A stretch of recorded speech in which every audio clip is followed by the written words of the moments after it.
Out of My Mind, Chapter 21. Going to the bathroom at school just plain sucks. I have to be taken out of my chair, lifted onto the toilet, and held there so I don't fall. Then someone has to wipe me when I'm finished. It's not so bad when it's Mom, but it's awful when a classroom aide has to do that for me. She is required by law to wear plastic gloves, I guess in case I have some kind of infection or disease. It's completely embarrassing. I don't usually have to go first thing in the morning, so I'm nervous on Tuesday. I ask to be taken twice. Then I go to all my inclusion classes. The students who try out for the quiz team can't stop chatting about the test. I listen to every word. I couldn't believe how easy it was, Connor boasts. I bet I got a higher score than you did, Claire says, her voice cocky. I thought the geography questions were off the map, Rose adds. I never even heard of some of those countries. Jessica shakes her head. The math part wasn't much fun either. I can't believe we even care about a dumb test for a quiz team, Rodney comments. Because the competition is on television, man, Connor replies. Big-time TV coverage here in town. And if we make the finals, we go to D.C., where it will be televised all over the country. If we win, we get to be on Good Morning America. My grandma in Philly can watch me, and my auntie in Frisco. I'll be famous. What do you mean, if we win, Connor? Claire asks him. Don't you mean when we stomp the competition? Yeah, for sure. I already bought a new suit for when I'm on TV. Rose rolls her eyes. I thought this was a team contest, Connor, she reminds him. Hey, the team would be nothing without me. He holds his hand up in the air for high fives. I listen quietly from the back of the room. When the bell rings to indicate that it's time for Mr. Deming's class, my palms feel sweaty. Catherine pushes me into the room and whispers into my ear, Relax, you rock. Mr. Deming gets the class quiet and takes attendance. Why do teachers go so slowly when you want something from them? Finally, he removes a sheet of paper from his briefcase. I graded your quiz team test last night, and since many of those who tried out for the competition team are in this class, I'm going to share the results with you now. The teachers of the other classes who have students who tried out have been given the same list and are at this moment reading the results to them. So read the list, Connor shouts, getting up from his desk. If classroom behavior were a determining factor for making the team, Connor, you might be in trouble, Mr. Deming says. Please quiet down for a moment. That shuts him up, and he sits down heavily. First of all, I'm very proud of all of you who took the test. It was quite challenging, and you all did extremely well. Rose raises her hand. Yes, Rose? Can we see the questions and answers later so we know where we messed up? Absolutely. As a matter of fact, we'll use this test as a learning tool to study for the real competition. But anyone is free to see the test and check their responses. Please read the names, Connor says, as politely as I've ever heard him. Mr. Deming smiles. Okay, will do.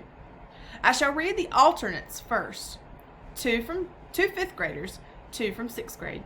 Amanda Firestone, Molly North, Elena Rodriguez, Rodney Masul. My heart falls to my shoes, which is not quite to the floor, but close.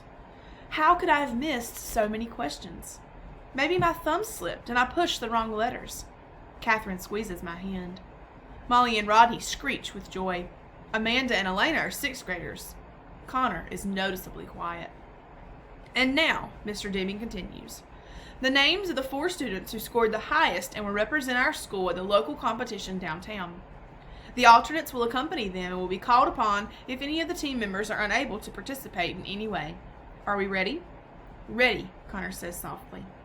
I notice he has his fingers crossed behind his back. I'm proud to report that all 4 of them are from our classroom. He pauses. To know all the finalists are from 5th grade blows me away. Way to go. We torched 6th grade? Awesome, Rodney says. Now read the names before Connor wets his pants. Connor reaches over and smacks Rodney on the back of his head. Mr. Deming takes a deep breath. The top 4 scorers and members of our quiz team will be Connor Bates. Connor interrupts him with a wild, whooping cheer. Of course. And if I may continue, Mr. D says over his glasses, we are also pleased to welcome Claire Wilson and Rose Spencer. Claire's smile is smug. But that's only 3, Connor says, looking around in confusion.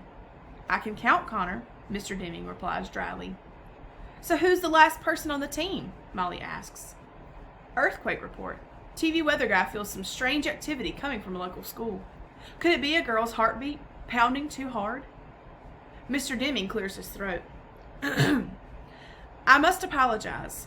I think we have all underestimated a member of our class. Earthquake report. This is the big one. He continues. In my 15 years of running this competition, I have never had a student make a perfect score on the practice test. It is designed to be challenging, to weed out the weaker candidates. In a word, it's hard. Tell me about it, Connor mumbles. When Melody Brooks took that little practice quiz with us last week, I thought it was a lucky accident that she did so well. But yesterday, Melody blew us all away. She got every single question right. He pauses, making sure everyone is taking this in, and then he says, all of them.